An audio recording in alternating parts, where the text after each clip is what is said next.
Welcome back, everybody, after a short intermission before we hopped into trial number 1. Infernal is to blame for the break here and takes a -2 for the balance offense.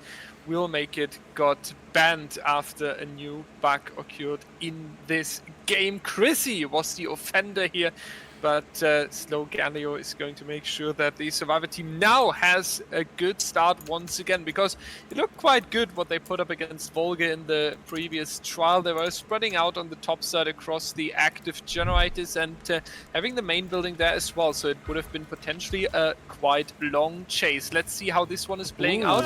Corrupt intervention once again, second chance for a good RNG, and once again Volga is punished by the game developers having a split corrupt here. So the restart not working out in his favor here, but he's scouting the outset of the map, also not finding a survivor that early this time. Last time we saw the Adam just after a few seconds, but it is going to be the captain himself here taking the victor, and that's going to be the first injury, and Volga not really taking care of that, just going to check on the middle once again if there's a survivor in his back, making sure that this generator here, but the hill is not attacked, but there is already a survivor over here. Call of Brian is going to make sure that this survivor is going, this generator is regressing back towards 0, and now we are at the main building. Slow Cannell might still be here, so yeah, we hear him on the right. Dangerous for Infernal early on, especially when Victor is coming up very soon. Once again, oh, yeah, this could definitely be a very, very quick down. Volga has the right positioning to get Slow here. He's going to wait just outside the window to force Slow on the opposite way. We see over here Chrissy is going to be able to take a hit. However, Volga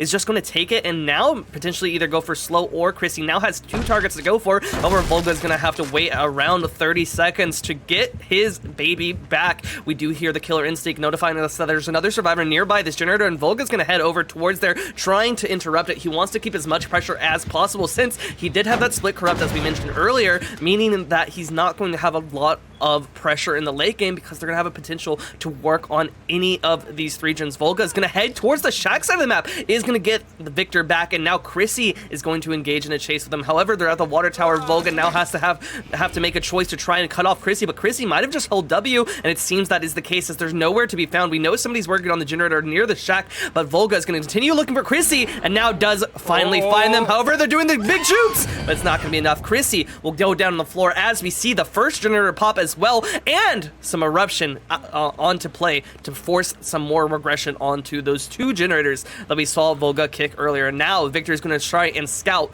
for his next victim.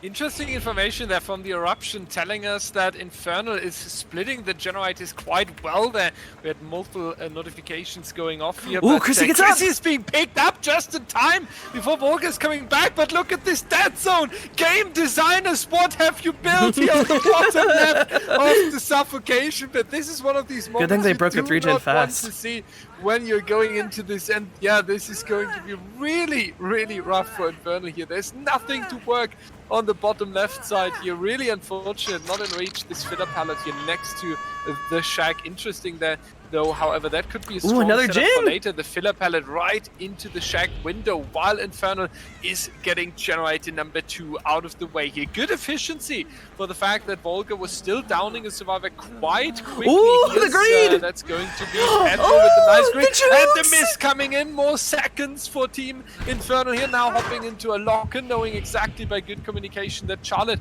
would not be in reach, but I'm not too sure if that's this could still be a hit. Going to be a case, could be a or grab judgment. Oh, just barely. That would be horrendous. Just in time here, Pedro with a very, very risky play, and I don't know if this is the way and the tactic you want to go for here in this first trial. That was just a few inches away from the actual grab, and now going for the unhook here in front of Volga, but that's going to the hand just slow somehow onto our Chrissy here, just taking another hit, making sure that Slow is going to be broken by the force penance. But now you also have multiple injured survivors over here. That means Shackpallet needs to be sacrificed, but Infernal needs to make sure that they're splitting up once again. Otherwise, this could be dangerous here. Yeah, Volga's now going to go into the baby, which is definitely the right move. Now you can either go for Slow or Chrissy, but Slow makes a great idea to hop into the logger. Volga, however, gets out, but I was going to say it, the head-on is going to come through. Slow is going to get some distance for that, but not a lot since Volga can just immediately switch back to Victor. However, Slow should once again hop into the locker just to waste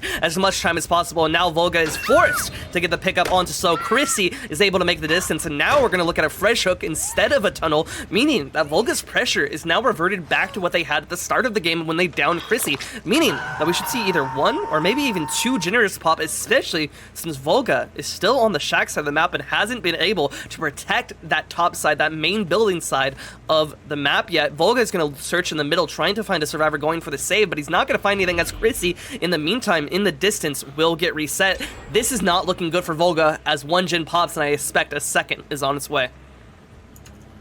Yeah, now it's going to be on edge again, one of these matches where the generators are not really in your favor as the killer. 2 stages is good against a good team with a killer that really needs to build up the pressure, but Volga needs to make sure that there's happening a little bit more before the survivors are potentially taking generator number 4 out of the way. We do have Slow struggling very soon. That's a good news here. Could be a stage that could be forced by the killer, but then you would also need to stay at the bottom side here and would lose a little bit of time. Not able to take a hit, but still getting some very, very valuable pallets out of the way here. That's going to be something for the later game here, potentially towards the end game, making sure that the survivors do not have so much to work with. Again, making sure that this generator is not progressed. Meanwhile, there's another gen now in the struggle phase, but generator number 4 coming out here in exchange for just 3 stages so far. Camping into a 3v1 scenario can be great. The question is, if Infernal is not a little bit too efficient on the generators to allow Volga to go for this strategy, it's going to be Pedro taking the application of Victor here, but there is the survivor running towards the hook. They would take the trade. They will sacrifice the survivor for an exchange of 60 seconds of aim time here. That's got a miss coming out. I don't know how, but a very, very nice one here for Infernal. All these seconds are now Pedro going still to goes come down towards the 5th generator here. That's going to be huge time win. But Victor's back. We have all the pallets here as well. Victor is coming back, but now you need to head all the way towards the top side. Otherwise, it will be already the end game.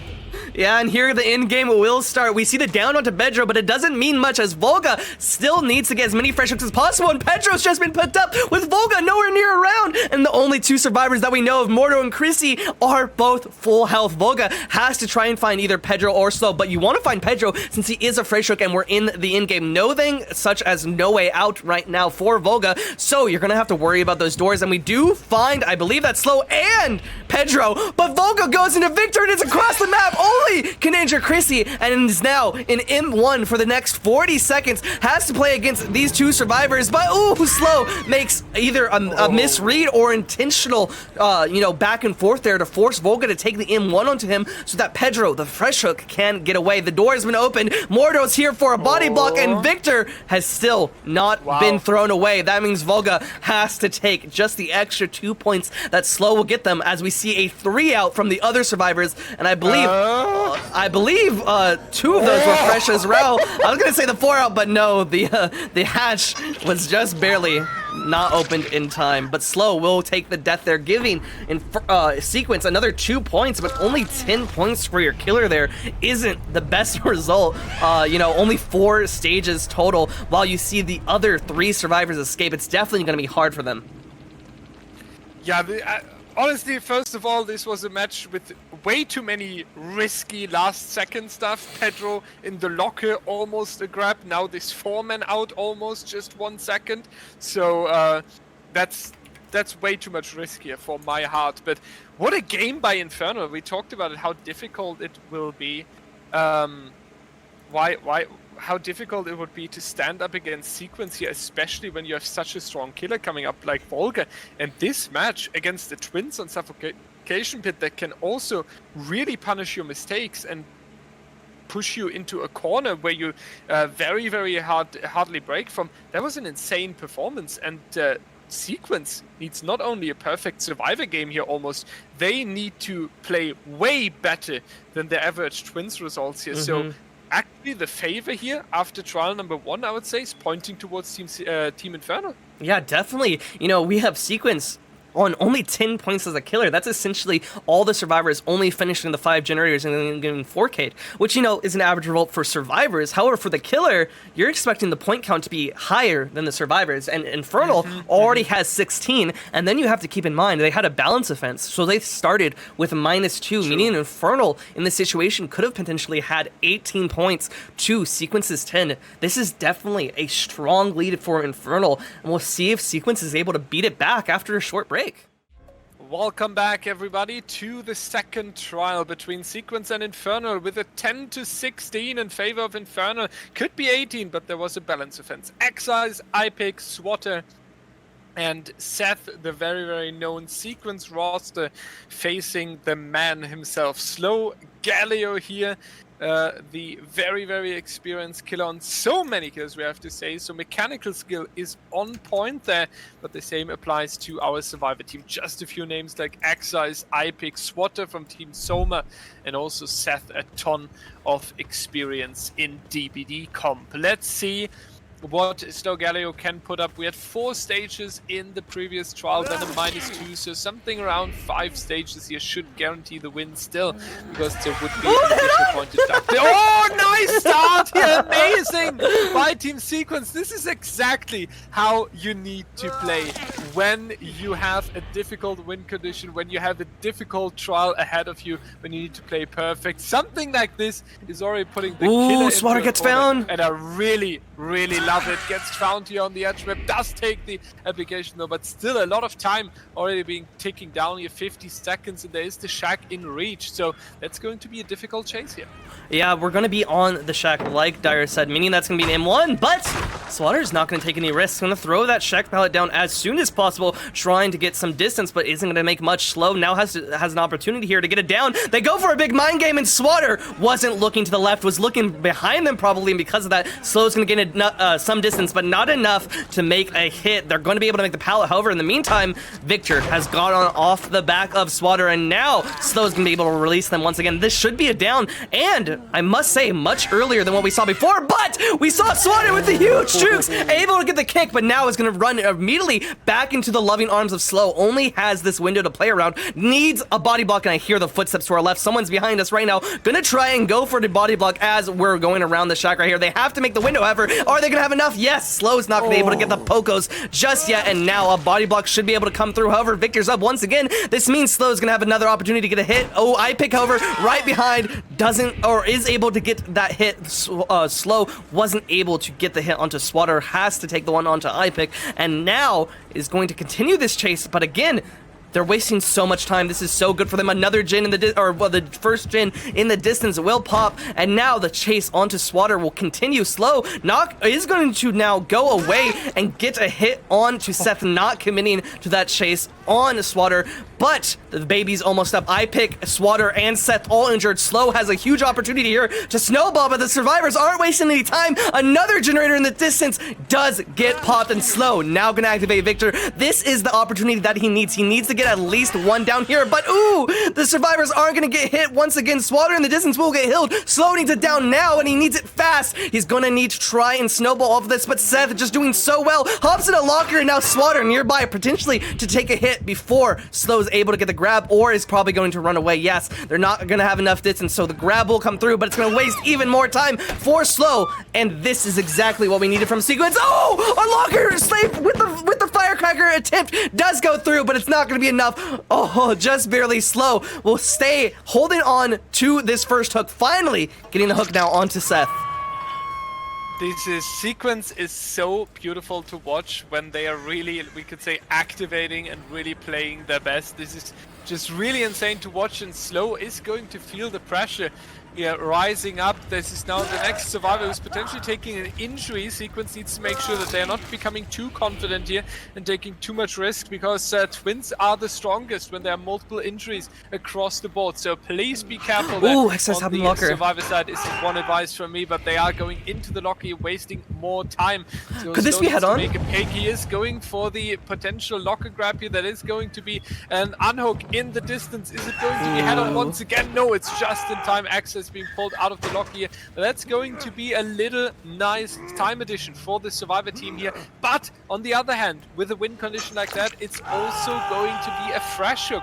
And these fresh hooks could really, really matter here. 4 across the board should be the win condition for Slow Galio here. So that's really not the best move. Just for the time trade here, you need to make sure that you do have your survivors on the generators, but this is really huge here. The injured survivor off in the open that's going to play around the pallet, and that's not going to be enough for iPick. That's going to be a down, and that's a huge down, an important down right here on the top side. This also means that the survivors need to rotate all the way up here for the pickup and for the potential heal. Slow already cutting them off. X-Size gets found! And he does make a wonderful prediction here, not able to go for a hit. That's not going to be the kick. It's going to be a double stack here onto Team Sequence. Sequence falling apart. Yes, you need a lot of risk here to face this win condition, but that was maybe a little bit too much. I think it's picked up though. And Slow able to punishing it is a really, really huge move, and now he's forced to go back because iPick is already standing again. What a fight here between Sequence and Infernal. Could swing any second towards each side here. Yes, definitely. And after this hook onto X-Size, one more fresh hook from Slow will spell the victory for them. However, I don't feel like Sequence has wasted any times on these generators, and yep, there's another one popping. We're probably gonna see another one in the distance soon as well. Difficult. This is still anybody's game. Slow is gonna be in victor right now. He needs to find a target. He needs to probably find Seth or iPick. iPick, however, we know the location whereabouts, but we don't know exactly where Seth is. We see the killer instinct, however, Slow could find his target now after being able to see that. However, again, Slow needs a fresh hook here if he wants to win. He could get 2 more individual hooks onto X-Size and or one of these non-fresh hooks. However, Slow, if they want to win, needs a fresh hook, and they need it now. They're going to continue tunneling out X-Size here. That's going to give them 2 more points, but they're going to want an injury onto Seth or iPick, and Seth will take that hit. Slow now going to immediately head over there, knowing his win condition. He sees Swatter, but he doesn't care about Swatter either. He wants to make sure that he's able to get down onto Seth or iPick, and since Seth is injured, since Seth is in a zone where Slow has spent a lot of time and gotten rid of some of those pallets, he knows he needs to head over here, and he sees the scratch marks. He hears Victor. He is nearby. Victor is already almost up as well. This could be a quick down onto Seth. However, we know Swatter is nearby. We know they're going to be able to try and take a hit for Seth here in this situation, and Seth is going to be able to make a jungle gym as well. This is going to be the last chase of the game that really matters, and wherever direction it goes will spell the victor. We see a body bucket tip come through, but it's not going to be enough. A mistake was made. Twins gets kicked, but it's not going to be enough. Seth is still on the floor. However, we see the people, the pickup onto Seth. Seth is going to have an extension on this chase. One more chance for Slow here. We see another gen in the distance was popped earlier, and now only one more needs to go. However, Slow does have a 3 gen. Now the decision is up whether or not he goes for another individual stage, whether he goes for a refresher or whether he defends this 3 gen. He's going to leave right now. Finds Swatter, finds the blood trails. Is he going to be able to get a hit? No, once again, he's not able to get the hit on the window. We've seen that 3 times this game, wasting more time for Slow. Slow is in a difficult position. The survivors are going to be everywhere right now. They're going to be working on these generators. Slow needs it down again fast right now. This is going to be a deciding moment for whether or not he's going to be able to win this match. We do see X-Size working on iPick rather, but he's healthy. That's going to spell disaster, and this generator is already being worked on. Only brutal strength to really regress this generator. We do have the Noah in play, however, on the end game. However, it seems that everybody's going to be injured as Slow does get the connection onto iPick. Now, iPick being the next hook would spell victory. This now just comes down to whether or not Swatter or X-Size is able to take the death for Slow and prevent him from getting it down before they're able to make it out of this exit gate. This is now, again, a chase that matters very, very much for both sides. I see in the background our staff saying this is a roller coaster, and I feel like this is a perfect description of this match here. Thank you, Kasi, for this one, because this is such an up and down here. You cannot have another down here. You cannot hand out more points towards Team Infernal.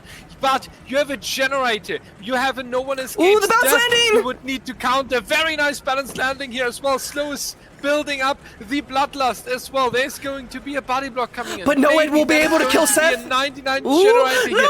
So this is going. Yeah, it was a 99 generator prepared there. So this is really, really huge now. There's one pallet left here on the main building that needs to be broken first. But the survivor's in a difficult spot here. Charlotte can hold the left side. And now going into Victor. The last seconds of this trial. Is it going to be a down? Mind games around the pallet. Does he drop it? Agreed. Second time agreed. No, now dropping it. The down coming through. through onto IPIC here. Exit gates being open, and that is not going to be the one on the top side here. So the survivors are all the way on the bottom side here. They are going for the escape there with a 3-man. The question is that enough? I'm not even sure myself anymore with all these ups and downs here. This game had for us. Know it, right next to the hook though, a perfect spot to hook the survivor, and with this being a fresh hook, there's no way that this would turn into a win for Sequence. They have to return, they have to come back, but how do you challenge and contest and no one escapes Death Totem that is 20 centimeters behind and next to the hooked survivor here?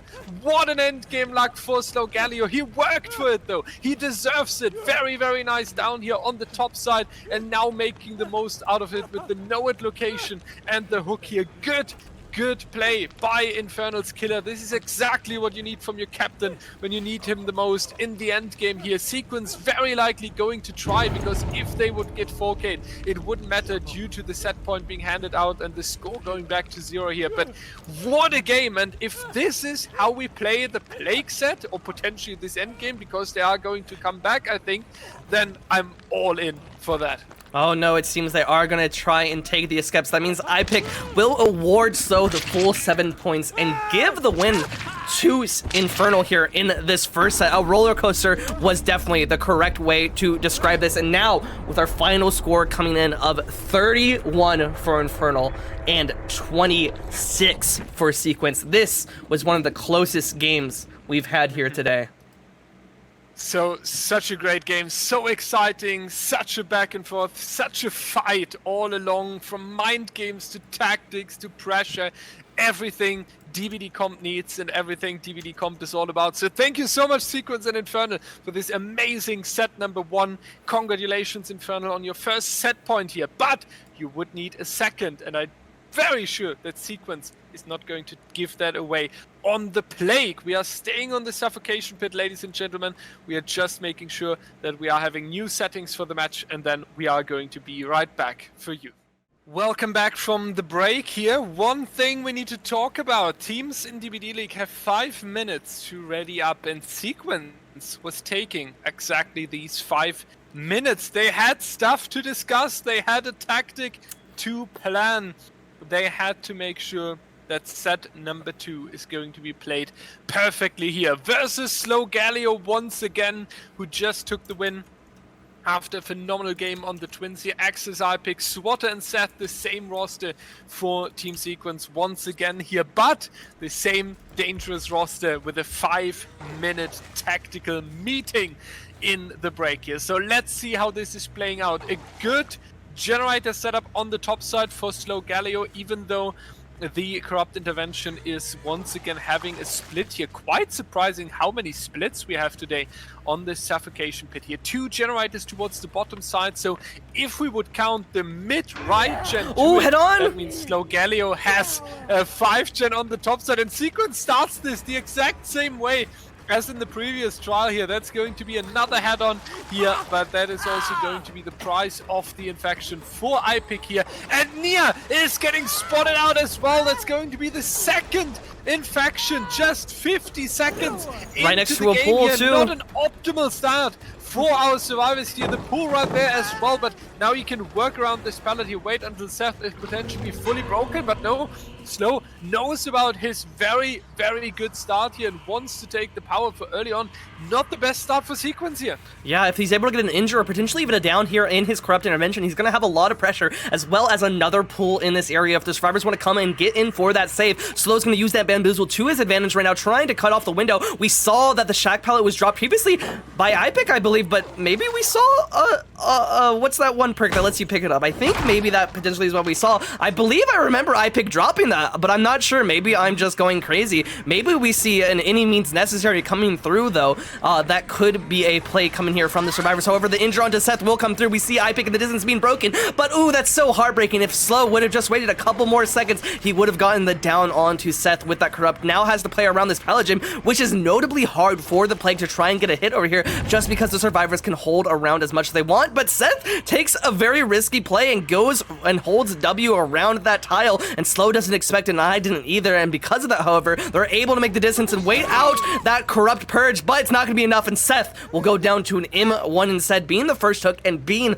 the first stack of that No Way Out. We'll see Slow now try and make their way towards the main building of the map, but you know, this is interesting play. You're trying to, you know, regress those generators, but you're also going to give up a lot of pressure in the Corrupt area where you had a 3-gen, so this is very risky from Slow. And we see the first generator pop, another one close, and another one also in the distance about to pop as well. So there's the second one, and a third one on its way. This is going to be very, very hard for Slow to defend. I think he should have probably hooked further deeper into that shack side and tried to hold a 3-gen. Ooh, but actually now looking at those generators, it doesn't seem like he had much to work with. So Slow is going to be in a hard predicament now, only having this first hook, but he does have a pool of corruption on his side as well. Could potentially get it down onto iPick here or any of the two healthies as well. It now all comes down to whether or not Slow is able to find them before they're able to get this unsafe hook or finish the generators.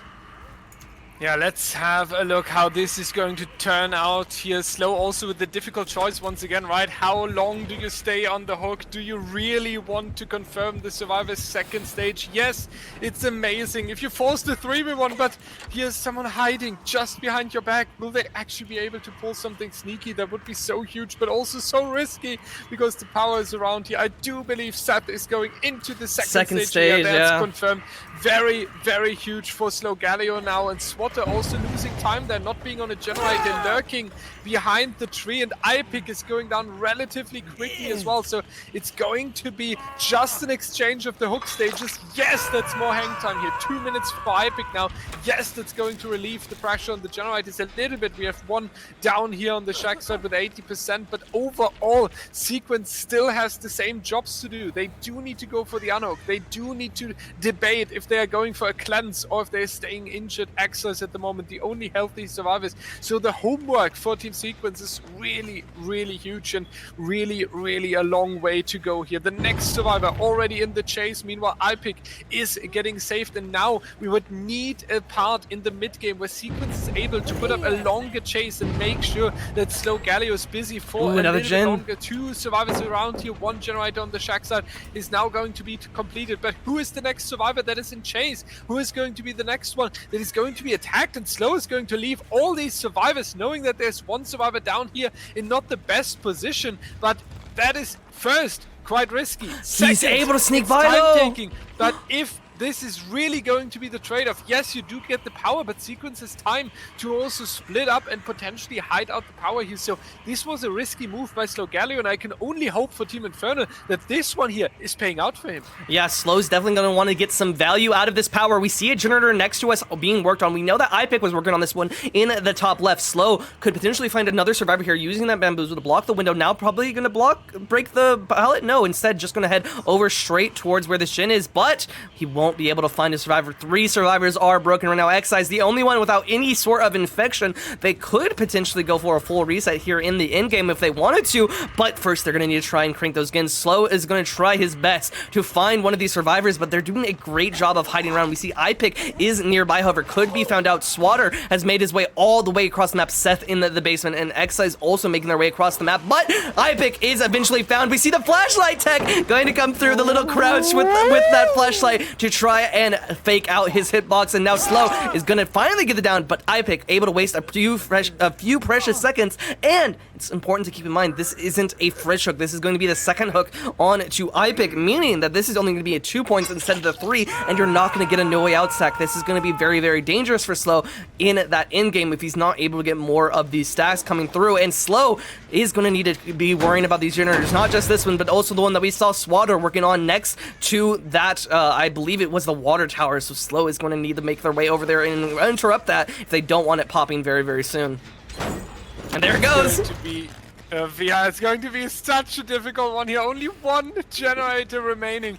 for Slow Galio here. 4 stages so far. Sequence and Infernal are not really allowing any killer to take control, and it's just a few additional seconds for iPick here before the death is coming through, but this also means that there are more seconds onto the generator there in the distance. There is a no way out coming in currently with 2 stacks, so also not the highest end time, still a little bit, but Seth, yeah, going for the cleanse here. Surprising for Team Sequence. I don't think they're going to rotate in, but maybe they are already setting up for an endgame play, kind of having 1 additional healthy survivor running around in the suffocation pit here. Interesting.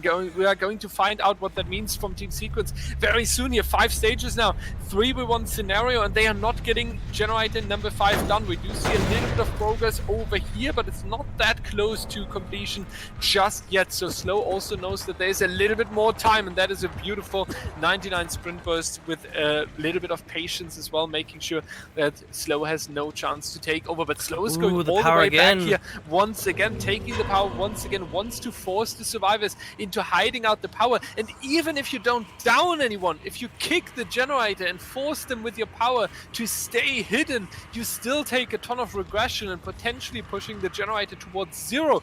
And then you still took a good chunk of time from the survivor team here, so that could also be a nice strategy here. But look onto this split here, top left and then this mid right generator.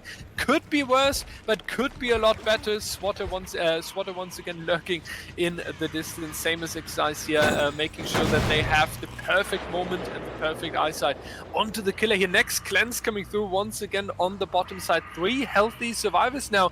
Looks like Sequence is pulling back and attacks the generators all together, and I think that's a wonderful strategy.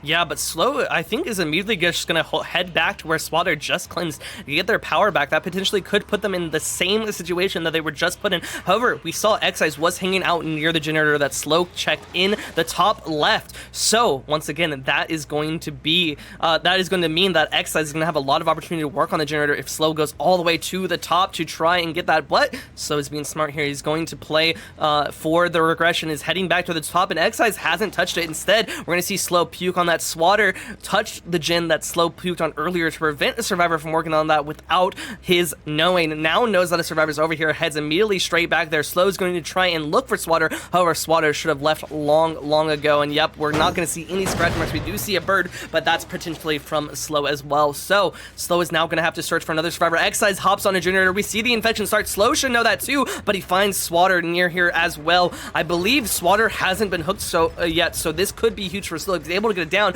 but instead of committing to this chase, once again, he's going to reset, go for his power, and force the survivors to hide, meaning that the regression from Call of Brine is going to have some huge effects on these generators if Slow is able to capitalize on his power properly, and if he's able to find someone as well, this could be huge. Seth also hopped on a generator, probably the same one as Excise. They might be trying to double it right now and get it popped before we see Slow head over there, but no, instead they're just going to be hiding nearby. Excise also nearby, gonna see Slow heading towards that top left generator, and Seth heading into that basement. Slow still unable to find one of these survivors. It's going to be a huge turn of events if he's able to, however, and it's really going to come down to whether or not the survivors mess up here if Slow is able to get any more pressure, since now all the pools are gone and Slow can't play this tactic out anymore, only has to go for these broken survivors, and Swatter is the first one to get broken. We should see Excise and Seth also becoming broken very soon. Yeah, this is one Plague, just for the statistic lovers in chat, Plagues often result, or very often result, is a 4K on 1 generator remaining, and we can tell why. Because if you do have kind of your setup, if you are able to infect these survivors, if you are able to keep them busy with resets and unhooks, then you do have such a good control over the map, and then you are able to slow them down constantly here. For Sequence, it's really important to break this last generator out, because even if you get 4K'd afterwards, it would still force the win condition for Infernal to go for an out here, and that has a good chance to just try and go back onto the suffocation pit. But so far, it's just a little bit of a back and forth here between Slow and Swatter here, a little bit of a standoff, taking a look back onto the generator on the top left. You really hope that there's no survivor up there. Swatter and the T-Mac, they're really trying to force Slow towards the bottom side, and Slow just wanted the exhaustion there. The sprint burst coming out and being wasted, so that's now going to be a little bit of an additional resource taken. There's going to be the next stealthy survivor rating right here, Nia behind the main building. We have swapped from all survivors healthy to everyone infected here, and that's going to be Nia spotted out on the main building. And broken. Double up on the other gen, now broken, so this pallet here is the only safety they have. You need perfect mind games right now around this pallet here. Greed number 1 now going for the drop here. Now you can force the survivor into Ooh, makes the other pallet! But the survivor is just going for the other filler pallet here. Really, really nice connection. Slow's leaving. And Slow has enough of that because potentially 2 survivors Two survivors teaming up here. One generator here, that's going to be a lot more progress than it was before, so you need to be really careful now with the generator down here. Call of Brine is going to take a lot of work, but nowhere to be found, these survivors. Great communication from Team Sequence there as well. Slow not able to find the grasp onto the survivor team, not able to establish the control over the suffocation pit here. Really, really interesting back and forth here, but right now Nia back on the top left, I would predict. So this generator up there is also slowly taking the percentages, and at some point you will need to commit, because otherwise generator number 5 will pop here. And Slow seems like he's going to be able to go over there, but no, instead we're turning back, trying to catch one of these survivors out, doing a little bit of mind gaming back and forth, trying to get the communication mixed up on both the survivors, forcing them into a bad position, but none of them have overcommitted just yet. Slow now going to find over back to Seth. Seth is going to be very, very dangerously found out in a corner. However, they're going to immediately try and run towards this pallet. They should be able to make it. Slow isn't going to have the ability to catch up just yet, and Swatter and Excise immediately going to hop on to that other generator. However, Slow is potentially going to be able to get it down here if they commit, but no, instead going to head back. And because of that, now the survivors have a great opportunity to potentially even cleanse and finish this generator, since it is so close. Both of these generators are so close that the survivors can afford to go and cleanse and force Slow to go over towards that side of the map and get their power while they finish that generator and get the door open. The survivors now hold all the power, and it comes down to Slow to create a giant outplay on one of these survivors. Right now, if I was Slow, I would commit to one of these fresh hooks, get a fresh hook, and then with my 3 no way out stacks, try to find the last fresh hook and get another 7 points. I think that's the best outcome that Slow can hope for in this situation. And finding now Seth out here with those scratch marks, that is going to be a great opportunity to do just that. However, Slow goes for the break. That's going to mean now Seth gets a lot of distance, is able to make it back to this pallet, and once again, we see the pallet going straight back up. That is in any means necessary in this game, and the survivors are utilizing it so perfectly. We see that last generator popping, but Slow's not going to have the time to get the down. Slow's now going to have to leave and try to find another survivor. Only 2 stacks of no way out. They're going to be able to get on the door before they get another down, and Slow has already left Seth. They were trying to go for another survivor, but because of that, they were going back and forth and lost a lot of distance on Seth, but now having to go back onto them once again means that Slow is going to be in a difficult position here. We could potentially even see a 3-man out if the survivors are able to cleanse and then get out, but no, it might be enough for Slow to get a down now, because they thought that the door would just be open. They thought that they would be able to take distance and open up that door, but the no way out is going to be ruining that plan for this survivor. Slow now has an opportunity to get it down here. However, it's going to need fast, and it's going to need to be on one of these fresh hooks, and I don't believe,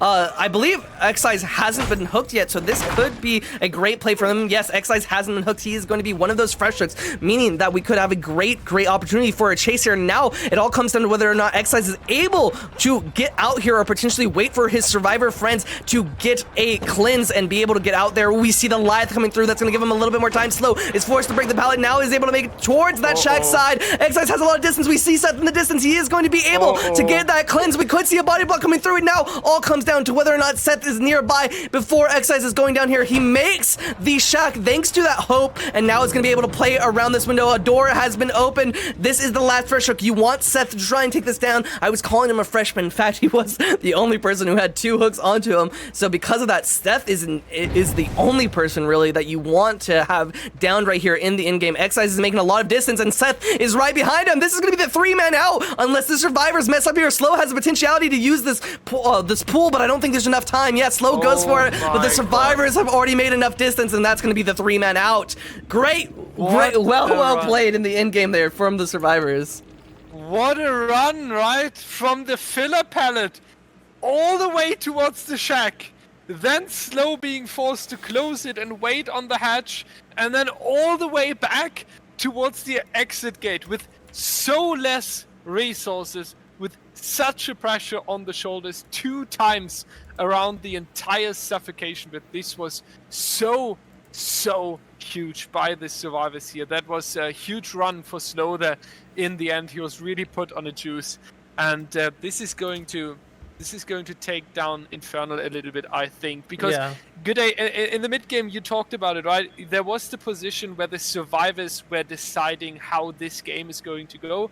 At some point you need a mistake by the survivors, otherwise you're not able to down anyone. We have seen it, wonderful communication, they're leaving the generators, you have no chance. And this is exactly the point, right? Once you realize that you have no chance taking the control, I agree with your suggested tactic there. Take a fresh hook, take the points you can get, take potentially, if you are in time, the third stack of No Way Out there, make the end game a little bit longer. Here, so I can understand the decision making of Slow. You want to go for the 4K, you want to go for as many points as possible, but sometimes when that doesn't work, then you lose a whole chunk of points. And this was the case right here. No additional points in the entire end game. And I really think this is going to sit on the shoulders of Infernal Survivor team here. So they have a huge challenge ahead of us. You know, yeah, they definitely do. You know, we had a game of 12-10 in Infernal's favor there while we were before the in-game started. But then immediately, Sequence was able to turn that around. Now has 17 to Infernal's 12. Once again, the survivors are taking the lead. Even though the killers have the advantage on that scoreboard, they are again and again taking the lead on these killers in the point sphere, meaning that the survivors are really what are dictating these matches. And like you said, it's going to come down to Infernal survivors after a very short break. Sequence 17, Infernal 12. That's the score after trial number 3, and that's going to be a difficult one for the team Infernal here. We have 5 stages out of the door, 7 stages out of the door for Team Sequence. So that needs a very, very dangerous game here by Pedro, Chrissy, Mordo, and Slow Galio. And Slow needs to take responsibility as captain here, lead his team after a rough end game in the previous trial. Volga, the opponent, a very, very strong killer.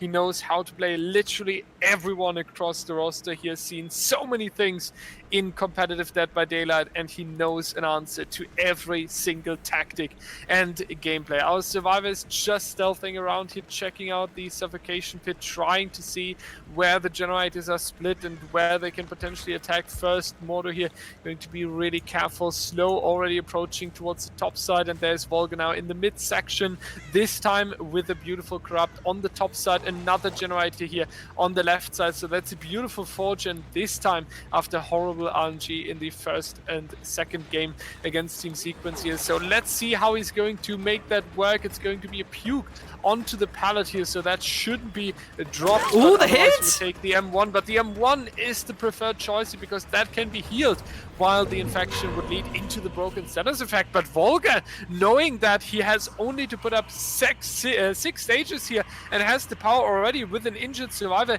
and behind the main building, looks like we have a ton of confidence over here. Yeah, definitely. We're going to have that corrupt purge. However, Slow has gone a little bit missing here. We don't see where exactly is. Those scratch marks are being hidden probably thanks to one of his perks, and because of that, we're not going to be able to see exactly where he is. But Volga's going to follow the sounds, and we're going to follow Volga as well as we're trying to get this first down. Slow is able to make the window once again. Volga, however, should have enough time to potentially get a hit, but no, he goes for the corrupt purge here, which I don't think was the preferred angle, meaning that Slow should potentially be able to get that window once again. And yep, he's able to make it just barely, but if Volga didn't go for the corrupt that early, I think he might have been able to get the hit. Ooh, and an attempt to try and stun Volga out of the power by Pedro does come through, but instead is just met with an injure and potentially a down if Volga's able to convert this. He only has one more use of his power, but it seems like he's not going to go for it, and instead just going to hunt him down with the M1, potentially getting a green puke onto Pedro here and getting his first infection. However, corrupt is up. There's no more Jin regression or prevention, and Volga is going to need downs, and he gets one on to Pedro in order to stall this game at all now. But you gotta keep in mind, Volga gets it down now on this top side of the map, which is gonna be even stronger than where Slow started, only having one on the bottom side. However, Slow is gonna be able to get found here on that top side, meaning Volga's gonna immediately be able to have another chase, and he's gonna get an infection onto Pedro as well, since he can just puke on him while he's on that hook. But Volga isn't gonna take up the chase, so instead, now just gonna focus on this gen regression, focus on getting rid of resources, and the survivors are gonna focus on doing those gens. Now going to be a huge pressure for our survivor team here. The first hook stage came in way too quickly. Ooh, down to Slow! And this is going to be a down onto Slow here. That's going to be horrendous. The down right next to the hook here on the top side as well. Volga traveling over it, but this now means that two survivors have to take care of what's happening here on the top side. Two generators is only going to be a little bit of a positive feeling here, because they know exactly in what a difficult situation they are here. Mordo is rotating over, trying to help the teammate, but all of that... It's gonna take a full puke! This could be a down! That this is going to be a very, very long time they are going to spend here, so the generator pressure also going towards zero right now here, the back and forth here. Mordo is going to be infected very, very soon here. And he's out in the dead zone! This could be another down! He's in the open, that's going to be a down. 3 survivors taken down. Now we do see the Anok in the distance. The Slow gets picked up. Slow getting picked up, but Volga won't really worry about it, because your win condition is 6 stages here, and the survivors, even though they have picked up, they are so busy with a reset and with taking back control here that Volga has no worry about the generators right here, just taking Mordo. Ooh, gets his power too. Choice here. Now the power as well. The survivors potentially still on the top side, trying to spread out as quick as possible. There is going to be Call of Brian taking care of this generator here as well. So as good as it is that everyone stands here, Infernal has a lot more to do. Yeah, and we see a little bit of that dead man switch value blocking one of the generators that we saw the survivors working on previously. Volga's going to know someone's nearby, and it's going to be someone who's injured as well. That's going to lead into another down, as Volgas does have his power. Instead, however, he's going to go over towards Chrissy, not worrying about Slow, who is injured right now. Instead, he's going to try and injure the healthy people and get a down positioning onto them. We do see the bounce landing coming out from Chrissy, but it's not going to be enough. Volga's right on their tail, and they should have the puke, and there it is. That's going to be a down, and potentially even another one, as Slow is still working on this generator. Volga's going to find him in the dead zone. They only have these trees, but they are doing a good job of using them, but not good enough. Slow will take the down anyways, and Volga is going to get another 2 fresh hooks, meaning that everybody will be fresh hooked if Volga gets these 2 people. This is just insane how much work Volga is getting off the bucket list right now. That's going to be hook stage number 3. And then hook stage number 4 potentially coming in very soon. Ooh, Chrissy gets picked up.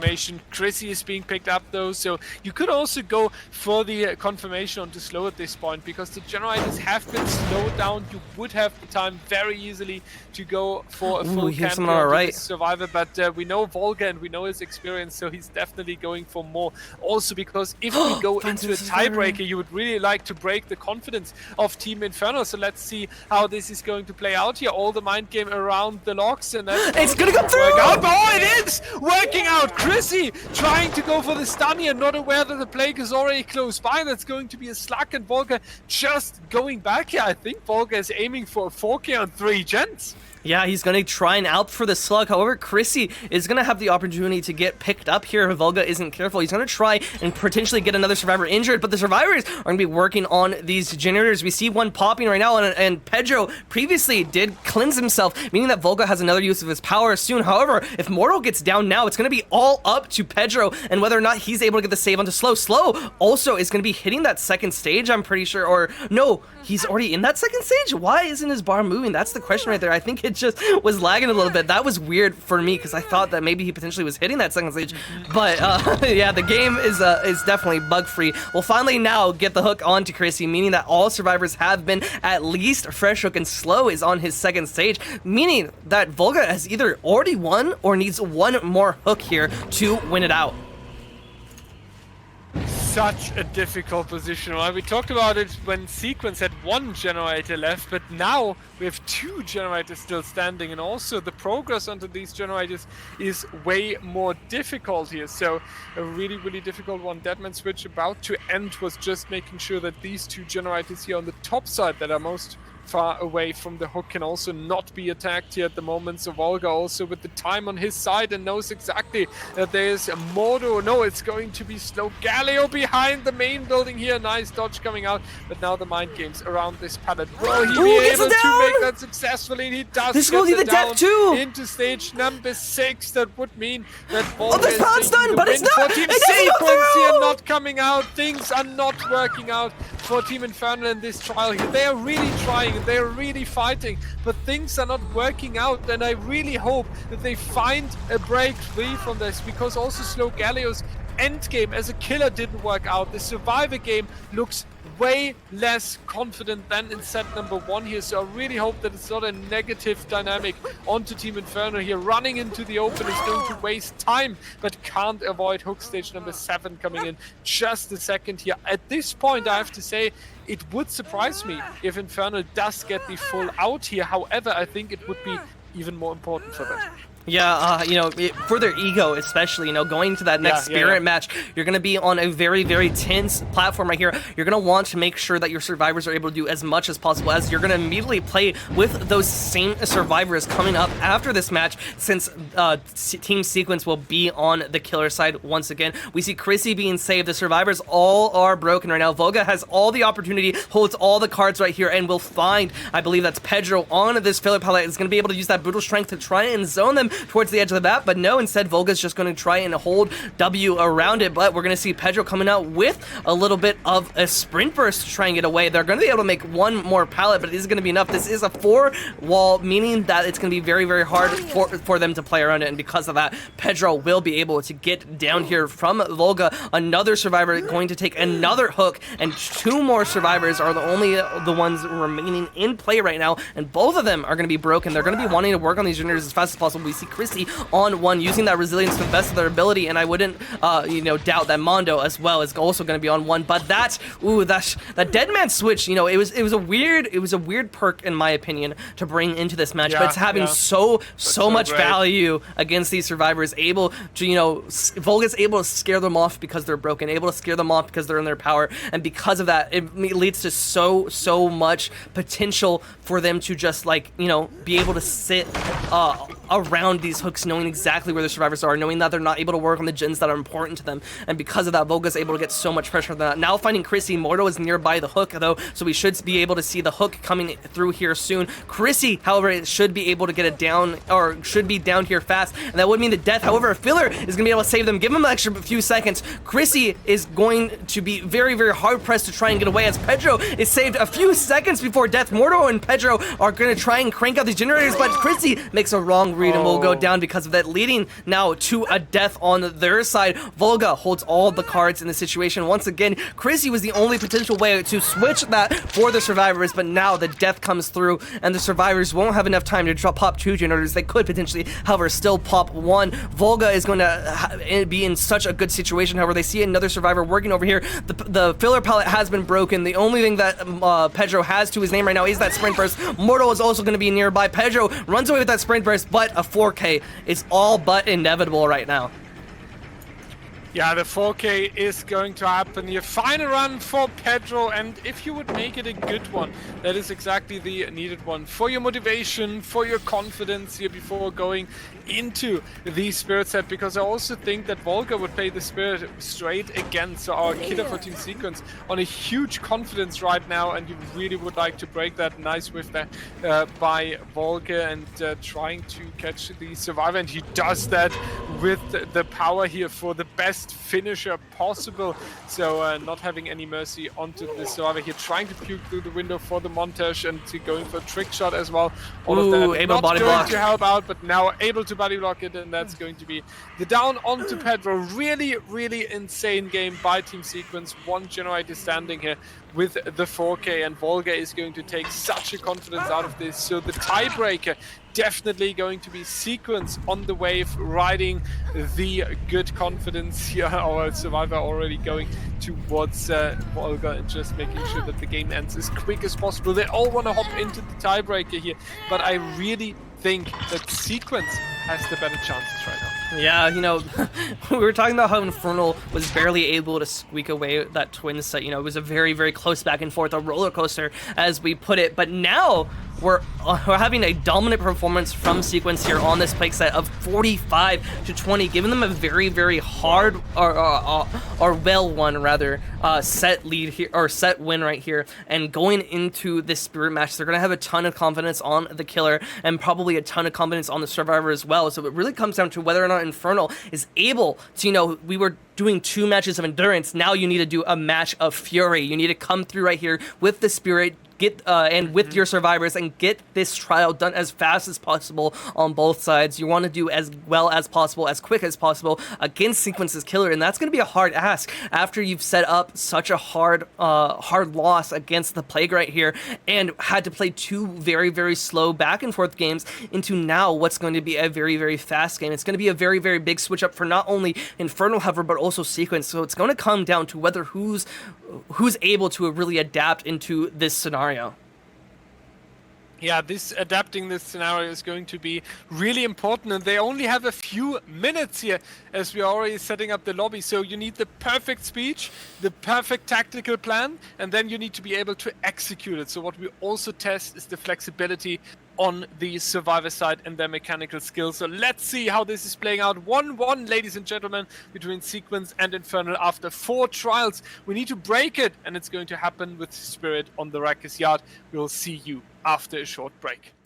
All right, everybody, we lied on you. It's not Rackers Yard, it's Dead Dog Saloon. We checked the balance from our Season 7 and not the All Hallows League balance. So apologies on that.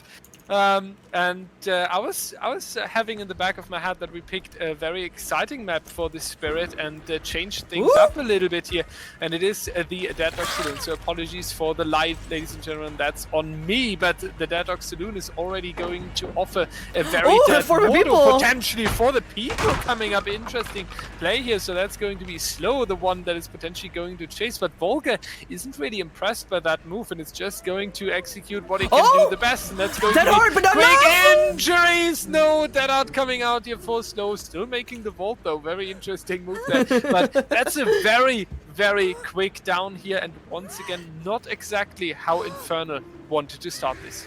Yeah, you know, we were talking about Wrecker's Yard and how Wrecker's Yard is a very, you know, you're still getting outs on the Spirit sometimes, but the Spirits have adapted to the Wrecker's Yard and are able to play it very, very efficiently. But going over to the Dead Dog, you know how I mentioned how this was going to be a game of fury? That's going to be even more so. The Survivor's going to need to pump out these gems as fast as possible, as the Killer is going to have a great chance at, you know, getting these downs again and again onto these Survivors. The Survivors, however, do have a great opportunity during their chase as well, able to use that main building, able to use that street you know, line of tiles to try and get as much distance as possible. And Volga is going to feel that fury from the Survivors as well, as we see a lot of generator progress already coming through, the save already coming through, and now them returning once again back towards the building, but this time with a much better opportunity to try and get away. Volga is going to use their face, however, they're not going to be able to face through the window, so they're going to have to either try to go around or find another survivor. We heard Slow was nearby, but we don't know if he was up top or down below, and Volga doesn't know either, so is now going to try and find Pedro, but is going to be able to find Slow at the same time as well. Pedro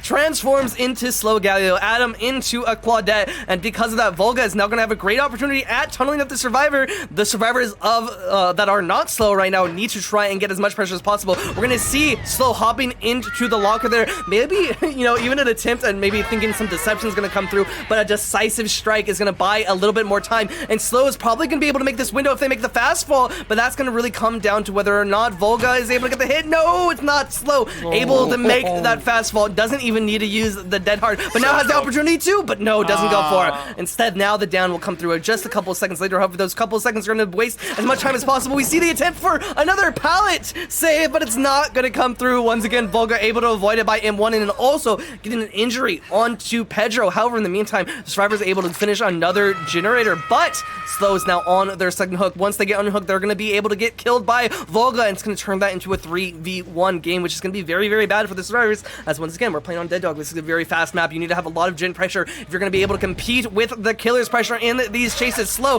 is going to run into the killer, trying to take that BT hit, now going to return all the way back towards the main building. This is the last chase that they're going to have. They're going to need to go all out here. Volga, once again, going to go for this mind game, trying to go around, trying to catch the survivor off guard, but you're going to be able to hear that survivor, but Slow seems to have overcommitted, and now because of that only has this filler to work with. This is going to be very, very hard to play around. They need to be able to get a stun here if they want to try and get away. But no, the hit comes through, and that's going to be the death now onto Slow, meaning that this is going to be a 3v1, and the survivors are going to have to pop the generators as fast as possible if they want to avoid getting 4K'd at 3 generators remaining. Yeah, this is going to be a huge challenge now for Team Infernal. They need to pick it up. You mentioned it, Dead Dog Saloon, a very fast map. You need to have pressure at all time and great coordination.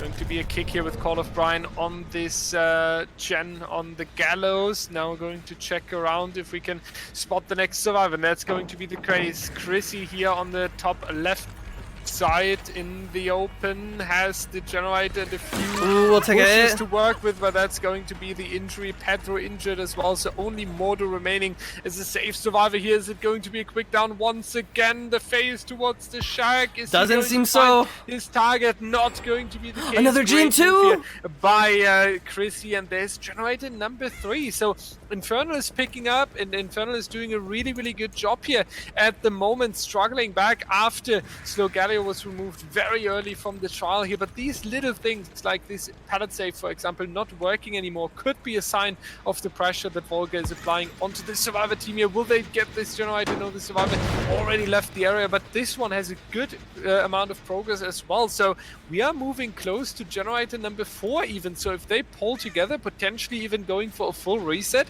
they can make something happen here. Yeah, definitely. Volga, however, is still in the position of power here. It comes down to whether or not Volga is able to mess up in these chases, so their survivors are going to be able to get away, or if the survivors are able to reset, then they'll put the power back on their hands. Chrissy is able to, but is Pedro able to? That is now the question. Where is Pedro? What is he doing? And he is, in fact, also getting reset with Chrissy. Mordo, in the meantime, is not going to waste any time at all. Going to be finishing a generator 70% on that one. Now it comes down to whether or not Volga is able to find the reset in time, and it doesn't seem like it's going to be so, as Pedro is now going to get healed. Now it comes down to whether or not they're going to be able to find Mordo, but it doesn't seem like they're going to have enough time. They're going to have to immediately phase back towards that top side, and they're not going to do it, meaning Mordo more than likely is going to be able to finish this generator, and Pedro and Chrissy then are going to be able to double on the one in the back left. Oh no, they seem to have split, and Volga caught that split happening as they see somebody working on that gallows gen. It's going to be Chrissy once again being found out, only having a filler to work with, and once again going to take an M1 before they're able to do that. Oh, and Volga waits for the M1, forcing them into the corner, but live and that speed boost from the M1 is going to mean that Chrissy's going to be able to make another pallet regardless, but it's not going to be enough as Volga just swings through the pallet and is able to get another down, and now the first one on a survivor other than Slow on Chrissy. However, this could be a basement if Volga goes for it, but no, instead he's going to try and take a less time-consuming hook that still has all the advantages of basement, as basement would have been in the center of his 3-gen just like that hook. Volga's gonna be able to watch all of these generators and contest that unhook, but he's gonna have to go upstairs if he's gonna want to contest this one, and because of that, we see Pedro immediately going in for the save, able to save Chrissy out of this situation, and Mortal able to make some distance before Volga's able to get there as well, meaning the survivors once again have some power here in this situation. Only one more generator remaining. It all comes down to whether or not Mortal was able to keep up a decent enough chase, as Chrissy and Pedro will nonetheless double on a generator. It really, really does come down to Mordo and whether or not he's able to carry his team right now. Yeah, Mordo the carry, that is really what we need here, and unfortunately he's taking an injury relatively but Volga's quickly leading! Here. But we do see a little bit of progress here on the gallows. It's not going to be enough for generator number 5, but it's enough to get Volga over here. But very nice, very aggressive once again here, just taking the injury. So very good work here once again. 2 survivors back into injured state. Just Chrissy now the healthy survivor. That's going to be back and forth. Is he able to reach it? What a down here. The other 2 survivors just going for a reset, which is good and really important, but unfortunately you will be busy pulling Pedro off the hook very soon here. Very intense gameplay here. 5 stages for Volga at the moment. 10 points points coming out here. Good work by our killer, but the 13 points, but this is going to be more work to do. 2 minutes hang time for Pedro here, so the survivors can also put quite a little bit of time into the main generator here, but the phase already happening. Volga wants to keep control. We have seen him being aggressive in the play game. Pedro is able to get off. Deliverance coming in, so very good work there in the distance now. That means 2 survivors have still access to the generators, already back on the gallows generator over there, but Volga decides to go now rotating back, so it's a calculation of time here, a back and forth, and it will still need to be on-point coordination by Team Infernal here, but Volga is a little bit more under pressure with this deliverance now. Yeah, but we force Pedro once again back into this corner on a filler that's really, really easy to play against as the killer, so now has to make it over towards another one, and that is going to combine into a much, much stronger one, and potentially even the shack window if you're able to loop around it. Now we see Pedro in a much stronger position. However, Volga has his face up. He's going to be able to get a hit, and that is going to be a down as well. On to Pedro. Chrissy and Mortal, however, not going to be hit by that eruption, meaning that they're going to be able to work on these generators. Only 15% regression thanks to that eruption. However, Volga still in a very, very strong position, even with getting a second hook onto Pedro here, because there's not a lot of pressure on these generators. There's not a lot of progress. The only one that has progress is the Spain building one, and Volga knows that, so he's going to head directly over there, and when he's over there, he's going to be able to find at least one of these survivors' scratch marks, if not one of them fully on the generator. But no, both of them are going to commit to it. They're going to take the deaths because of that, and the adrenaline play from Chrissy, the one that Volga wanted not to hit, does take the hit, and because of that, we now have a potential 2-man out, or even a 3-man, if we're able to get the save right now, but Volga is going to be on the back of Mortal, preventing that save from coming in through safely, but a wonderful fake from Mortal, faking like he was going to go for the save, instead going for the pallet, able to buy a little bit more time. However, Mortal needs to 100% not go down in this area. He's going to head over towards Chrissy, leaving Pedro for dead. Both of them could potentially escape here. However, Volga has the face. He could get another down onto Mortal. It's going to come down to either, I was going to say a heal tech or a wonderful chase from Chrissy here. However, Chrissy's heading back towards this hook. Are they going to go for the one for on Pedro? That might be the case, as Volga's going to head back, trying to catch Mortal off guard, going for the unhook, but it's not going to be enough. We're going to see the stun. Pedro, is he going to be able to save? It's going to come down to the final seconds. It seems like he is, as he hasn't died just yet. No. Ooh, there's the sound that we didn't want to hear. Pedro is going to die on the hook. Chrissy wasn't able to make it in time, and because of that, Mortal might potentially die as well. Volga's on his tail. It comes down to this last and final phase. It seems like he's used that little bit of fixated, or self-awareness rather, to try and get away, and that's made a lot of distance and enough potentially for an out to come. This might be the 2-man out after a wonderful play back and forth from Volga. The face isn't up just yet, and it seems like they're both just gonna get out. Wonderfully played from the survivors, able to make a comeback. Yeah, once again, a roller coaster coming from the killer side here. It's very, very back and forth on both sides. It's insane, right? We were talking about a 4K potentially, and we had good reasons to talk about a 4K. Volga was so oppressive in the mid game. Then we see the final generator popping, the adrenaline play looking like we have 2 outs. Then it's going to look like only 1 survivor escapes. Even if there would have been a quick down, there was also the potential to maybe slug into a 4K again. And now back to 2 survivors escaping. This back and forth is so insane. And the fact that Infernal is taking 5 stages out of the door here is really, really impressive as well, because 5 stages was definitely not what we can expect after 1 survivor dying so far in the early game. So trial number 6 is coming up. Good day. Prediction time.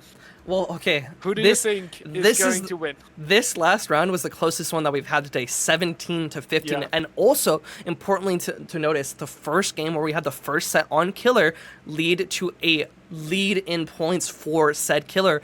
The survivors now are going to have to... It's really going to come down to whether or not Slow's able to battle sequences survivors better than Volga was Infernal survivors.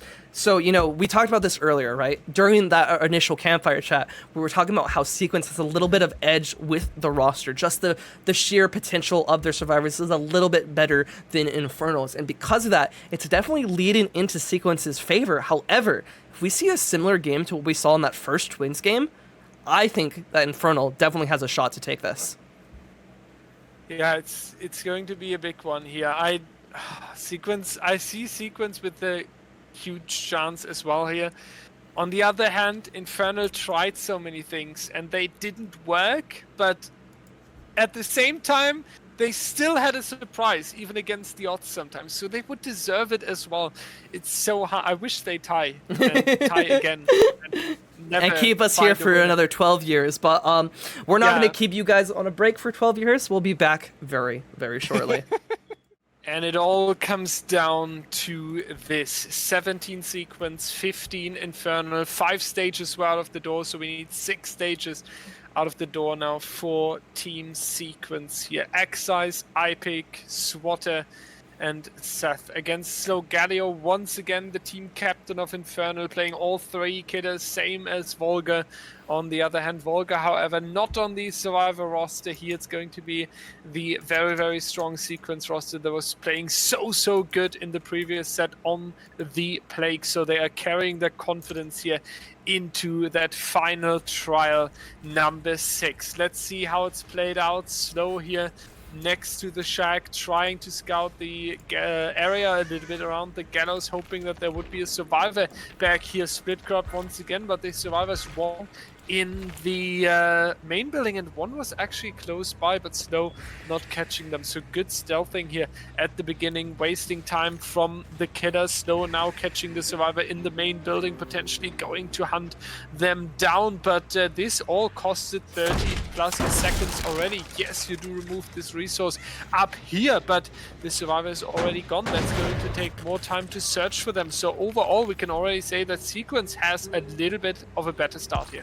Yeah, definitely. And, you know, we saw a very, very quick tunnel onto Slogalio from the Volga earlier, so we're potentially going to see that once again. Ipic's going to take the first M1, however, they're going to have this main building to use, and Slow is on the opposite level as them, so that's going to lead to a lot of potentiality for Ipic here, but he's not going to be able to live up to it. Slow, able to get the down very early, even earlier than we saw the down onto Slow on the Claudette earlier in the previous match, meaning that we could see even faster tunnel out from Slow if he's able to capitalize on this, but it really comes down to whether or not the survivors are going to be playing to the top of their game in the chases here and being able to get these generators done. As we see one already popping, another one is probably close as well. Slow's going to have to try and interrupt that if they want to prevent that, but I think the rest of the survivors were all in the corrupt, meaning that one of these generators might be close, but not close enough. Slow is going to be able to interrupt this one on the gallows, and I think this is only the only one with any significant progress, as Seth is going to be running away. Ipic still in the middle of the map, being Slow can keep all eyes on him as the survivors have to spread out and sneak past to try and work on these generators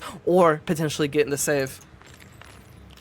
Yeah, we have 6 stages for Slow. That would be a win for Sequence, and 8 stages would be the win. A miss coming out right now. Oh, another one! Slow!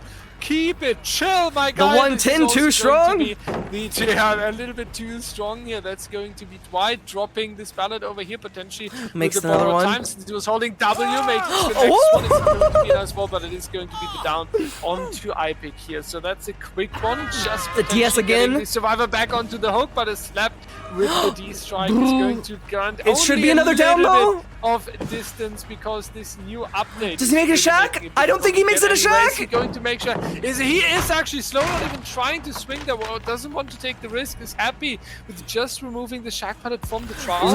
So much time being taken now. This is also a nice dead hard now coming out on top here. Oh my God! Absolutely cranking with no resources, putting up a 30-second chase here.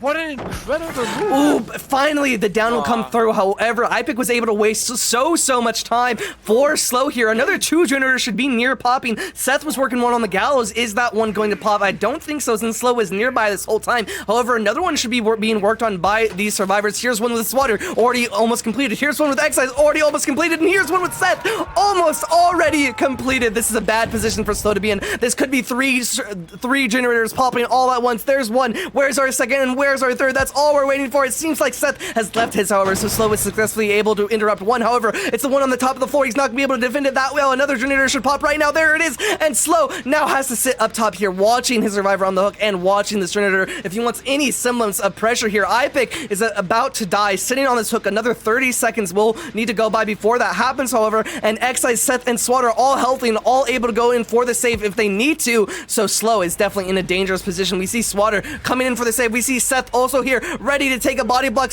We see Swatter has to take that hit over. Slow now going to go back once again onto iPick. However, Seth is nearby trying to take a body block potentially. However, we know that we saw a Dead Hard. Do we see a BT this time? Yes, we do. And iPick will take that BT and make even more distance, potentially able to play around this filler and also use his Dead Hard once again to get even more distance afterwards. But no, Slow is able to phase right on top of him, not able to get another Dead Hard off, and because of that, the death will come through on iPick. However, if the survivors were smart, they're immediately back on top of this building, immediately working on it, but no, instead, they're gonna spread their pressure, working on another generator, getting another one close to completion. Then this means Slow is now gonna have to worry about 2 more gens popping, pushing us into the end game, as they only now have killed iPick and gotten 1 survivor out of the game.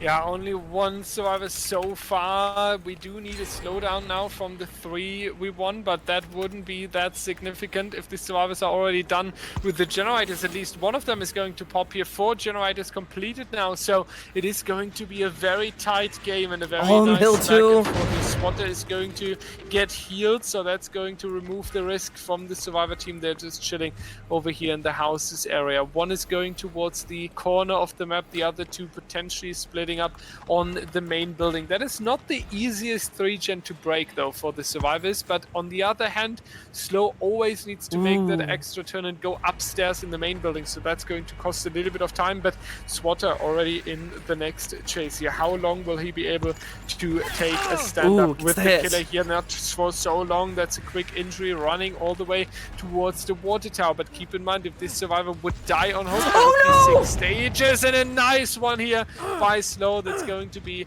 the down coming out, and he will have the time to return back towards the main building. So this quick down was everything Infernal needed. Yes, Infernal's going to get a lot of pressure out of this, and I want to keep in mind something. This is the exact same 3-gen that we saw from the previous Spirit. The only difference is that top generator, like Dyer said, is around the corner, meaning Slow's going to have to go a little bit more of a distance, but because they broke this, and again, the Atom with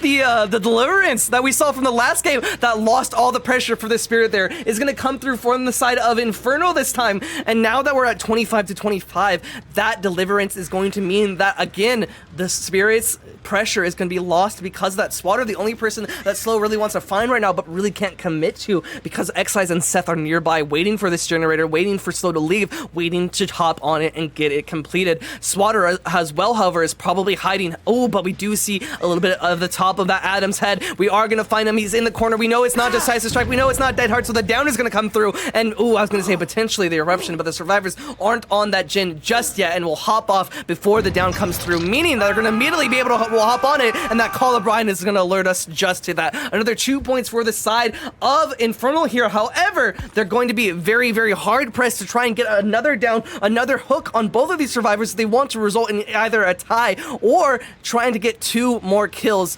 if they want to win here in this last trial of this match.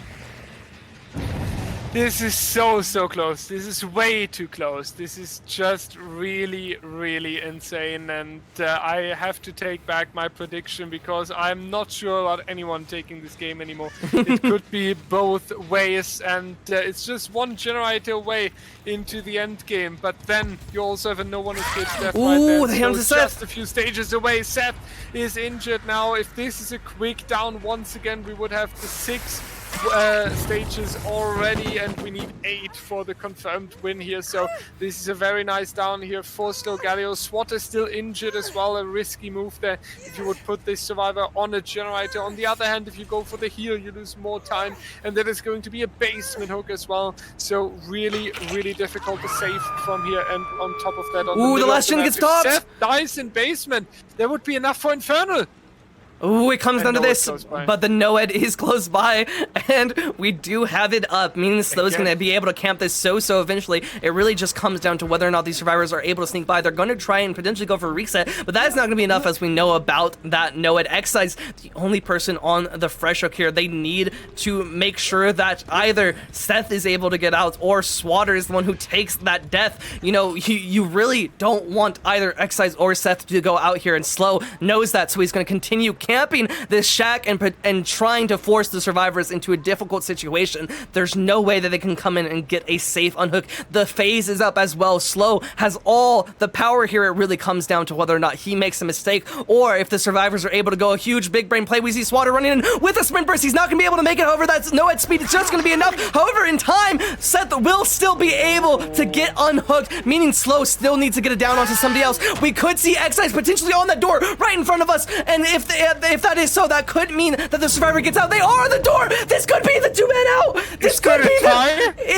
this might be a tie. This might result in a tie. I think this is gonna be so close, coming down to the final score. We know that Slaughter's worth 2 more points, putting Infernal at a total of 22. We know that Seth is worth 2 more points, putting that 27. Tie. And then X-Eyes is 3, putting it at a tie of 32 to 32. Oh my God. It's a tie! It's a tie between Sequence and Infernal, ladies and gentlemen. 32 to 32. That means we have to play it again on the Dead Dog Saloon. We are switching the sides now. So basically, Slow is playing Spirit straight again. Not only as we go alternated order, also to keep the match time and the break time as quick as possible here. But Slow has to stay on the Spirit. And we are playing it straight again here. 32 to 32. So this is going to be set number 4, trials 7 and 8 waiting for us. We do not want to let you wait, ladies and gentlemen. 32-32, we are going straight back into this time set number 4, and we will see you after a short break. Welcome back, ladies and gentlemen, to trial number 7 between Sequence and Infernal. We are staying with Slow Galileo on the Spirit. X-Eyes, iPick, Swatter, and Seth hopping into the Dead Dog Saloon once again. What a last-second turn by Sequence survivors, getting the fresh hook out of the basement and sacrificing the dead hook survivor here. That has brought us into 7 stages each, and that means we have to play it again here. So let's find out if Infernal or Sequence have the advantage in set number 4 here. We have seen a very quick gameplay on the Dead Dog Saloon with the Spirit. This also means that you need to be on point and you do not have space for any mistakes. Slow once again trying to find the first survivor around the gallows area. Doesn't manage to do that just yet, but maybe he learned a little bit from just missing a survivor barely in the previous set on the Dead Dog Saloon. Not rotating back towards the main building, wants to make sure that nobody's sitting on the active generators here, and that's a good choice, however, but it seems like Sequence is going for a slower approach here. Yeah, definitely. Slow is going to try and, or needs to try and, not tunnel out the DS user once again. We saw him going for iPick previously. However, if the survivors were smart, playing the set again, they're going to switch who has that decisive strike off. So Slow could potentially go for iPick, but then again, maybe there's a mind game. Maybe they don't switch. Maybe Slow knows that, and they know that Slow knows, so they have to stay on iPick. It really comes down to whether or not Slow finds that first survivor with the decisive strike, and Slow, once again, is taking a long time to find that first survivor. But they run into him. That's not a bush. That's X-Eyes, and X-Eyes will be found. The ace on the shack now. Slow's going to immediately be able to phase in, but not able to connect a hit. He goes for the read, but it's not going to be a correct one. Instead, now they're going to make it all the way over towards the water tower. We are going to see that pallet immediately being dropped. However, Slow is going to have their phase back up as well, meaning now it all rests on Slow, whether or not he's able to get this down to the X-Eyes. X-Eyes runs to the corner, the comp corner. I heckin' love the comp corner, but it's not enough for X-Eyes to prevent the down coming through, and Slow now can get the first down onto X-Eyes. Now it really comes down to whether or not he's going to be able to tunnel out this survivor, or if he's able to spread pressure enough to where he doesn't really need to. The survivors in the meantime are going to be working on these generators. We see one already at 50%, another one around 40%, meaning that Slow is going to have a lot of opportunities to try and slow down these generators since Sequence took such a long route of going towards these generators and starting to work on them. Slow definitely holds all the power right now, however that can slip at any second as X-Eyes being the first one in the hook. Swatter we saw already setting up for the unsave. That could be another deliverance coming out from Swatter, so Slow needs to pick his next target very, very well. If he loses X-Eyes now, he might lose a lot of pressure. He does, however, find X-Eyes next to the water tower once again, has the phase. However, this should be a borrow time coming through as well. But no, not enough. 10 seconds is over. baby! 10 seconds is What over! an unfortunate move here, dropping it. Is this on decisive the strike? wrong side No. and just a second away, and no D-slapping here as well. That's going to be the straight rehook, and Excise being hooked Ooh, first gen so done. quickly again is really important. First generator in exchange. Will there be a second one? That's the question here for the survivor team of Team Sequence. But 60 seconds away from an elimination, way earlier than in the previous game. So if we are asking the question, who is coming in stronger for the tiebreaker here, of the tiebreaker technically, then it's going to be Slow Galio from Infernal, showing us that he can perform much better than in the previous trial and sets way more pressure down onto Sequence shoulders here, playing the survivors right now on the Dead Dog Saloon here. 30 seconds now away from the 3v1 scenario, still 4 generators standing. I doubt that this is going to be the case when the survivors eliminated. 50% over here, Dwight rotating in, but Adam also not sitting on a generator, so the expected efficiency from Team Sequence is actually not there. This would only be one generator being repaired on the main building, and if Access is going down anytime soon here and going to be eliminated, that would be really, really difficult for Team Sequence, because there's no efficiency on the generators. In exchange here, Slow just going after this survivor, wants to take them down as quick as possible. This kill is so important. Back and forth here on the houses section, but our survivor is rotating over towards the windmill here. Really strong tile as well. Now it's going to be corner. Once again, every second counts, but I doubt that there's another generator besides this one. Yeah, Slow is going to be able to get a hook, and like you said, Dyer, I'm pretty sure that they're not going to be close to finishing in the gen, but no, we were both wrong. In fact, we see Swatter and iPick both doubling, and Seth on another one, meaning that 2 generators could even pop in this scenario. I guess the gen efficiency was stronger than we realized. It's going to be another generator popping, meaning now we're going to see Sequence at 6 points and potentially 8 coming up here soon. And once again, we're in a similar position that we started in previously, where we only saw Slow get the tunnel out at 4 generators completed. Now we're in a much similar situation, and without a 3-gen as well, meaning Slow is actually the one who's on the back foot right now. This is gonna be a very difficult situation. He's gonna need to be as many downs as fast as possible. We saw Seth and now injured. He has to get out of the phase thanks to that firecracker and gets the hit, however, still onto Seth. This should be the hook now coming through and potentially going towards that main building gallows area, trying to force the survivors off of that generator and get the pressure on to them. Yeah, now a back and forth here between Seth and the generators. Is also the very beautiful hook here in the mid of the Dead Dog Saloon. Beautiful to watch all the generators, and we do see a little kick over here, but it is just going to be a little bit removed from Team Sequence. Perfect time on the Anok though, so this is going to be the next chase starting up here. Checking on the left side, not finding the survivor. Now there's the Nia on this TNL. Here is Seth able to put up a longer run here. So what's going on here? I fucking love the comp corner! Once again, we do take the seconds here, but this is not the strategy. I feel like Sequence, yeah, is taking a few moments here, a few seconds from the killer, but the reward isn't just there. It's more the emergency solution at the moment. I don't think that 5th generator is coming out here as well, so that's going to be more and additional hook stages for Slow Galio before we are moving into the end game, and also just 60 seconds away from the next elimination and the 2v1 here. Yeah, this could be huge. However, Swatter, we've looked again and again, does have that deliverance. So if Slow potentially goes for Swatter in this in-game, could lose all their pressure that they built up just till now. Uses that Colubrine on that Gallows gen and forces iPick into a corner. This is a great situation for Slow to be in. However, he's going to be able to need to land these phases and land an M1 after that. He gets the first one. The second one now is all that he needs to try and get it down in the most important area, which is right here in this dead zone area-ish. But is he able to find it? That's the question. And it seems like he is. He's going to be found on the edge map, but not able to get the down just immediately. Has to waste a few extra seconds, and because of that, we're gonna once again run into, well, say it all with me, I heckin' love the comp corner. We do see, however, in the distance that one of the survivors is hit with eruption, meaning they're not going to be able to work on a generator for the next 30 seconds. That's going to be very difficult for the survivors, as iPick is going to be the next fresh hook and more stages in the favor of Slow. We also have to keep in mind that Slow has Know It on his toolkit. He's going to be able to use that as soon as we do hit that in-game, and with everybody already being hooked except Swatter, it's going to be a very advantageous position for Slow. However, because Swatter is the only one who hasn't been hooked, we know that he has that deli, we know he has that decisive strike, meaning Swatter could potentially get out all on his own if he plays his cards right. That is very important to mention, yeah.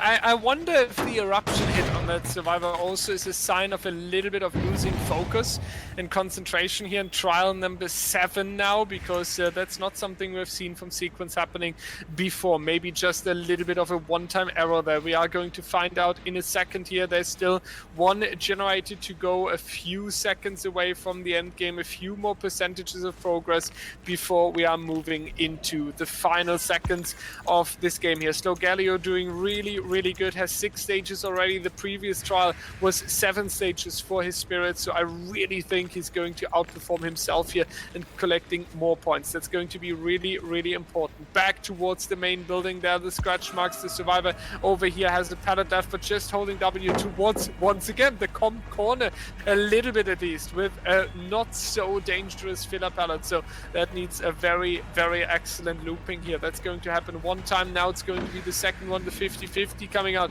on this unsafe pallet, and Slow is going the dead hard again! It's going to be a nice DH. However, iPick is not going to hand out that down for free, and this is now a very amazing time win for Team Infernal, but this is going to be the next eruption hit onto the 2 generators here. Is he going to slug? Does he have enough time? He does go for the pickup. iPick going back onto the hook here. Hook stage number 7 coming out, and therefore Slow about to outperform himself compared to trial number 6 here. So a really intense game. 60 seconds for iPick before there's the last gen. But there is the end game now.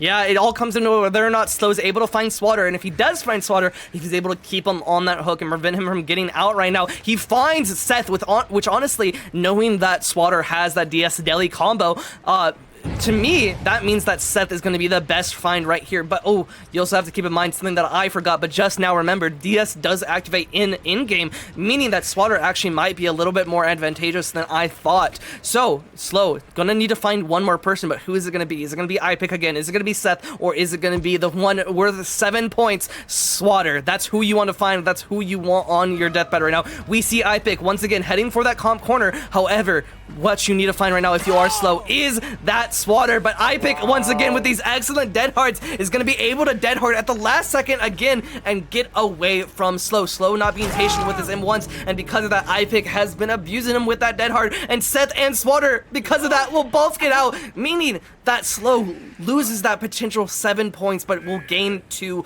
on iPick. However, Sequence at the same time will get a total of 4 points, I believe, from Seth and Swatter both escaping. Yep, that is going to be 4 more points for Sequence, bringing them up to a total of 14, and 2 for Infernal, bringing them up to 19. Coming into the next match, we're going to have a much better position for Infernal. However, we know that Sequence has had a break. We know that Volga has had a break, and they might come back even stronger after that. Yeah, this is insane, right? Because Volga not being on the survivor roster is actually a huge advantage. Your killer player can prepare, your killer player really has time to think, has time to develop a strategy, and is not involved in both roles here. So that is actually something that could work towards Sequence here. They are close to it. I have to say, I was expecting Slow to step up way more beyond the 7 stages, and not only achieving 8, I mean only is still a very nice result, but Sequence once again with a very strong endgame here and fighting against the odds. So let's find out what trial number 8 is bringing for us, and we are going to be back straight after a short break. Trial number 8, is it going to be the final one, or do we go into trial number 9 and 10? That's going to be the question for Sequence and Infernal.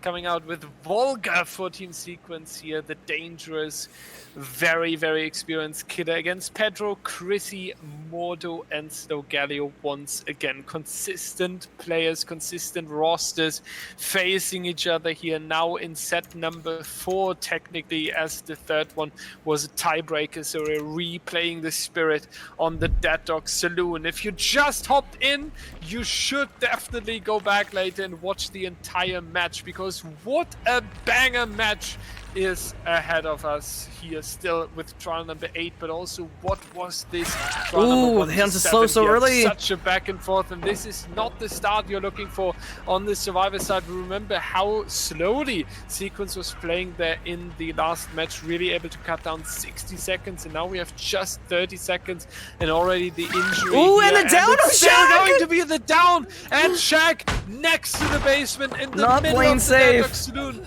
Horrible start for Infernal here. Yeah, definitely. You don't want to get downed at Shaq right there. You know, I think Slow just lost a little bit track of where the killer was and then didn't want to play it safe. Maybe thought that the killer, or maybe we have that passive phasing. That could have also been a potential issue for Slow right there. Able to get mind game because of that passive phasing that the Spirit goes through. Not able to know exactly where they're heading or whether or not they were going to go and vault the window potentially. That could also be an idea, but Slow should have just played it safe and should have just vaulted the pallet there. But because of that, Volga will get a hook very, very early, leading to the Sequence already almost catching up on the lead that Infernal set previously with 17 points. However, Volga accidentally hit Slow on the hook, meaning that Pedro is going to be able to take one more hook and get that unhook before going down. Volga now needs to play around a borrowed time and Slow Galio potentially having a decisive strike. So this could be, again, either the tunnel or now rotating back onto Pedro, but Volga has lost him, and because of that has to head now over towards the Jin and try to cut their losses, just getting some regression. However, that means that Pedro and Slow both will get a lot of distance, and Volga's gonna have to try and catch up with them if they want to have any meaningful pressure here in this match, but they are able to find Pedro. However, that's gonna be another fresh hook, not someone to tunnel out, and because of that, that means the survivors are all going to be able to try and defend themselves, having them all on a relatively equal footing in terms of hook stages. One generator in the distance will get popped, but that's only going to very nearly keep Infernal in the lead, sending them at 21 points to Sequence's now 20 after getting the fresh hook onto Pedro. In the meantime, Slow will get reset back to full health. Now all survivors are able to come in and get the save. Volga trying to potentially keep a 3-gen in this area and ensure that no one can be over here. Having a hook with Pedro right there is also going to mean that it's going to be so strong. You have the one right here, the one at Gallows, and the one right next to the hook. Getting the hit onto Chrissy as well is going to mean so much. Pedro, in the meantime, able to use that deliverance and get away. Volga's pressure has been lost. However, this 3-gen will able to mean that they can keep it later in this game. Chrissy will take the hit, Pedro will take the distance, but will lead himself towards another survivor, meaning Volga is still in a strong position. Pedro is going to take the hit and go down on the pallet, potentially thinking that Volga didn't see the survivor who is nearby, going for a pallet save, but me and Volga both saw that Slow was over here beforehand, meaning that we're potentially going to see a double down. This could be Infernal's loss if we do see Slow going down. The dead hard comes through, but even still, Volga won't be able to get the hit, even though they avoided that dead hard, but still playing around this very unsafe filler. It's going to be hard. Pedro is going to get up in the meantime. Slow is going to be able to play around for a couple more seconds. However, Volga has all the power and will run directly back into Slow. We know that Pedro is nearby, also in the corner. Volga is going to get their second hook now onto Slow. Another 2 points, and the survivors need to get these gens done as fast as possible if they want any chance at defeating Volga here. We see that Mortar was on one. We see that Chrissy is on one. However, they're injured and they're inside the 3-gen that Volga was defending earlier. We're going to see the phase come through. One generator gets popped. We need 2 at this point. We need 2 more to come through as fast as possible if we want Volga to be defeated here. We see Chrissy trying to go for the bounce landing, but a down it's going to come through right next to where the hook is, but the unhook will still come through. Volga, however, has all the cards still in this scenario.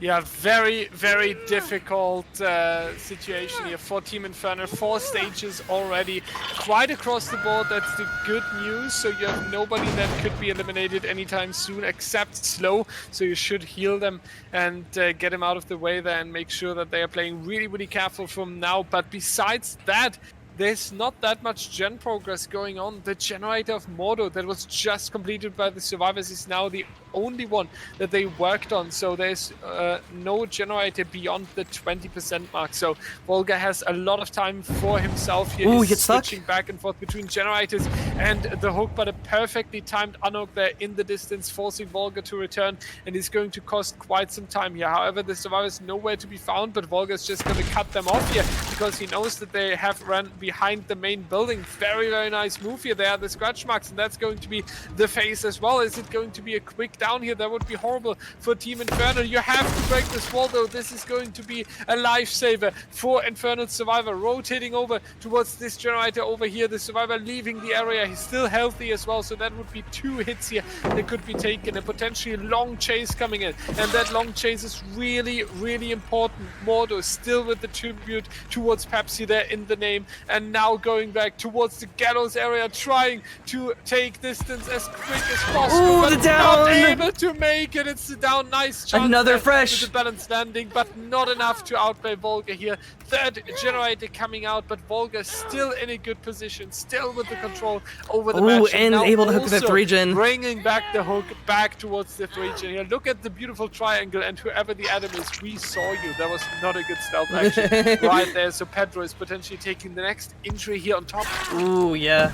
Able to phase immediately, right on top of them. Volga now has a lot of pressure. We saw that Infernal was able to tie it up against, but once again, Sequence is going to take the lead from Infernal. Volga in a power position right now as well, having this 3-gen, having a fresh hook, and having all the survivors at least hooked once. If they find another survivor who's been hooked before, aka Slogalio, who's on their death hook, this could lead to disaster for Infernal. You know, they had a great showing in the Spirit match, playing as Spirit on Slogalio's part, but now on the survivors, they're kind of falling apart. They're kind of losing a lot of pressure, and not able to break this 3-gen earlier in the match means that Volga's going to be able to use it later in the match, and that's exactly what they're doing right now. Having this hook in the center, they're going to potentially force Mordo into the second stage, and that means that all the survivors need to probably escape to end up tying this out. If Volga's able to get a kill onto at least one of them, it's going to be very, very close, at least, on that score. So it really all comes down to whether or not they're able to break this 3-gen, and when they're able to break this 3-gen, and Volga camping out Mordo, that's all really he can do in this situation, since he needs to be around in this area. We see the survivors popping 1 generator, but that's the 1 generator that didn't really matter. We need 1 broken in this 3-gen. That's all really that matters at this point. Yeah, this final generator, it feels so close. Just 1 more gen, but then you look on where these objectives are standing on the Datadoc Saloon and where your hook is, and then you realize that Volga is in heaven, basically. 8 stages was the result of Slogalio. If Mordo dies, that's 7 stages already, and you have the 3-gen still available. Adam there in the distance, even if a survivor has sneaked behind and is working on the generator in the corner already, that wouldn't change a lot here as it was on 0. Double save potentially coming in, but Volga ready to play the patience game here with the body block and Pedro. Is it going to work out? Pedro is going to take the hit, BTA! but also at the moment Volga wouldn't really worry about which survivor is coming onto the hook next. You just collect the points and just go for the stages. However, trying to force the 2v1 has to relieve possible here, but a nice move by Mordo. That's exactly what you needed. The pressure is leaving from your shoulders for a little bit. You have a short time window where you can readjust your tactics. 1 survivor here pre-dropping the pallet, but still healthy, so that's going to be nice life here as well, making the distance back towards the shack. Infernal struggling, but still breaking free against the odds, against the pressure of Volga here, and Volga now lost his hook in the 3-gen. Infernal can pull back, reset every single survivor, and return as a team of 4. The only issue is, if you do return with 4 survivors, you can barely have anyone hooked. So from now on, you need to play a flawless game, a perfect game, almost like a tutorial coming out here for the final minutes on the Datadoc Saloon. Slogalio taking the next injury here, would be removed from the trial, so he needs to make sure that he finds shelter, that he finds distance, and that he's not going to be sacrificed by Volga. But it's not going to happen, because Volga on the tail already. That's going to be down potentially, even waiting out the dead here. Good work by Volga, and this is going to be stage number 7, and forcing the 3v1 scenario here. So Infernal, none of the survivors on the gen either, more and more against the potential loss here. Yeah, we now have Sequence at 32 points. No one on a generator right now. No one has any pressure. Volga doesn't need to take any chases right now. He can stay back on this 3-gen. We have the Call of Brian applied to the 1 generator that has any progress at all. So Volga will know immediately when someone starts working on that. But even before then, we see Christy trying to take aggro, running directly behind Volga, but it's not going to be enough. Volga can take these M1s and return back. There's no reason to commit to a chase right now. Volga holds all the power. He needs to wait for one of these survivors to make a mistake, and them playing so aggressive really probably is the biggest mistake that Infernal has had so far. We have really only one more stage needs to happen before Infernal loses this, and with Pedro being found out, with Chrissy being found out, and with Mortal probably nearby, Volga can take a down onto one of these survivors and then force the win as soon as possible if he wants to. And it seems like that's going to happen as he gets another hit through the pallet. The pallet drop doesn't come through, and Pedro will go down because of that. And we know someone's working on the generator in the back as well, since we heard that loud noise notification. Yeah, now you have 8 stages coming up in a second, which would be the tie. So right now, that's the last chance for Infernal. Final generator, everyone out of the door. Then we would able to replay the Spirit on Deadlock Saloon one more time. But if Pedro is dying, or if any other survivor is landing on the hook, there would be the win for Team Sequence. And just talking about that, Chrissy is going down right here. Volga could just take it, but you can see it. He wants to have the 4K with the most beautiful result possible. That is really how we know Team Sequence, how we know Volga as well. And this confidence coming out here and making him really, really strong. Now, however, accepting that he should go back. Chrissy is being picked up, but one of them is going to die. In this case, it's going to be Pedro playing the hero for Chrissy and going to take down. But this is going to be hook stage number 9. And with that, it's confirmed. Sequence taking set number 2 in this best of 3 here. But what a match, what a back and forth. Infernal and Sequence playing phenomenal here, but Volga in the end a little bit stronger on the Spirit, even though he whiffs here. Yeah, Volga able to play strong all up till the end, but now is going to whiff and fail, I guess. Mortal, however, still will take a hit. Chrissy and Mortal, the only 2 survivors remaining. Volga's going to return, trying to find wherever Chrissy is, but isn't going to see anybody. Instead, now just going to get the Call of Brian kick. We should see Mortal trying to reset, and Chrissy is going to be up on this gallows. You know, going to be a fitting end, I guess, to die up here on the gallows like the people before here at the Dead Dog Zone. We see a little bit of flashlight clicking, but a little bit of a nerf version, but still, once again, Volga is going to miss the M1 like we said before. Mortal going to take a little bit of the aggro, but not going to be enough to dissuade, you know, Volga's attention, but Chrissy seems to have gotten away now. Mortal hiding as well. It seems like Volga has lost both of them, but it's going to be able to find the scratch marks at least of Chrissy, but not going to commit to them. Instead, returning back to the 3-gen, and this is what is most important to realize about 3-gens, is when you have a 3-gen as a killer, you hold all the cards. It's up to the survivors to come to you, not for you to come to the survivors. Your objective is those generators, not killing the survivors. So when Volga knows that, hey, I don't really need to commit to either of them, not able to give either of them any more points, I can really just do whatever I want, and Volga is able to get the hit now onto Morto and should return immediately back towards his 3-gen. Morto shouldn't be able to reset themselves. Chrissy shouldn't either, meaning that both of these survivors are now going to have to attack the 3-gen in injured state or have to go for a reset. And this reset, I'm not sure. Yeah, he actually saw Chrissy right there in the distance, but they left too early. So Volga not catching up to them, but still able to scare off the survivor and take the Call of Brian kick here to make sure that the generator is going back towards 0 here. So we are working on this generator over here. That's going to be another standoff with Mordo. Is it going to be another whiff for Volga? That's going to be the question back and forth. No, this time it's going to be a confident phase onto Mordo here.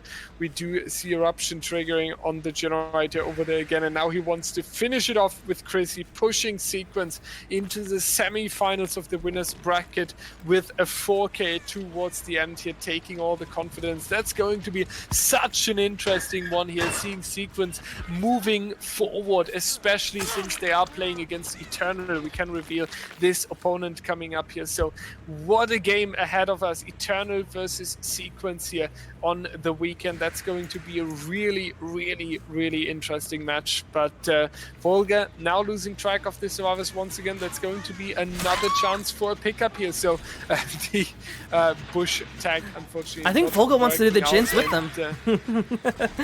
But yeah, he's trying, but then he realizes he's actually hired as the killer here. A little bit of celebration, we could call it as well. Very confident here. Sequence on the absolute peak of the performance here towards the end after picking it up from set number 1. And overall, though, we have to thank both teams for an amazing match tonight. Yeah, these were very, very close back and forth. Volga, however, showing how strong he is on the Spirit right here, able to do an insane performance against the survivors of Team Infernal. You know, in the first set, we saw a very, very close back and forth between Volga and the survivors, but now able to take a dominant lead and get a 4K at one generator ring. And the first time we've seen Spirit 4K this tournament, so very, very well played from Volga here, able to get the death onto Chrissy as well, bringing us up to a total of 42 points for Sequence and 27 for Infernal. A very, very close back and forth, but finally setting out this match with a win for Sequence. Yeah, ladies and gentlemen, let's go for a little bit of housekeeping, because the next match we have for you, Eviscerate and Oh Boy.